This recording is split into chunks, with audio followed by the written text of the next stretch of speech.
Well, talking about misery, Rita, let's talk about your neck of the woods. Here we go again. Victoria is locked down, supposedly only for 5 days. Let's hope so. But Dan Andrews has found everybody else to blame but himself, Rita. Well, of course, because just a few days ago he came out and told us how our contact tracing, our hotel quarantine programs were the best in the country. In fact, other states were copying us. Mind you, when he was asked what other states are copying Victoria, he couldn't name a single one, but they're the claims he made just this week.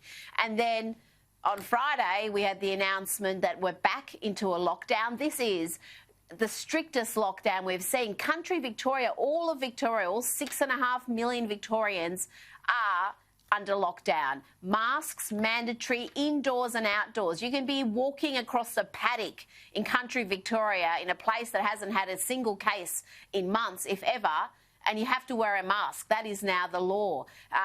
You've got businesses absolutely decimated, particularly hospitality. This was going to be their best weekend of the year. Chinese New Year, Valentine's Day, they've got thousands of dollars worth of stock that has to go into the bin. This is just devastating on a number of levels. And of course, Dan Andrews isn't to blame. There's even blame being put on the poor bloke with a nebulizer who's in intensive care. Let's just have a quick look at Dan Andrews here to remind ourselves. If I was to align many of the criticisms that have been levied with over a long period of time with what we do now, I'm very confident that we have a system that is worthy of being copied by others, and it is. If it was anything other than leading, and this is not about boasting, so this is just a fact.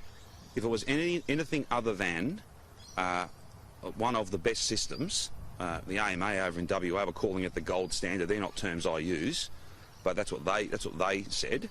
If it was anything other than a good system, then I doubt very much that other First Ministers across the country would have agreed to copy it. James, this bloke's bizarre. I mean, his language is just weird. His thinking is all over the place. Tell us, James. Well, I mean, yeah, that was quite a dish of word salad that he had served up there. But this whole notion that the Victorian system is the gold standard, I mean, hello, you just in the middle of a tennis game made everybody stop and get out of the arena because you had a tiny handful of cases. How on earth is this a gold standard when here in New South Wales, sorry Rita, but here in New South Wales, you know, we've had a few little outbreaks, we've stepped on them, we haven't had to lock down the entire city, much less the entire state. I have friends in regional Victoria who are absolutely furious about this because the virus has not escaped the city.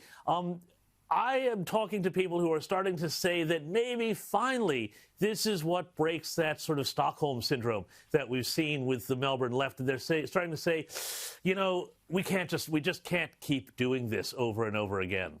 Well, it's ridiculous, but there you go. It's the difference between the collectivist mindset and the individualist mindset. And at least Gladys Berejiklian, thank goodness, here in New South Wales, more or less for the whole time has put her faith in the voters. The opposite is true in Victoria, where it is pin them to the ground, handcuff them, smash down their doors, you know, and so on.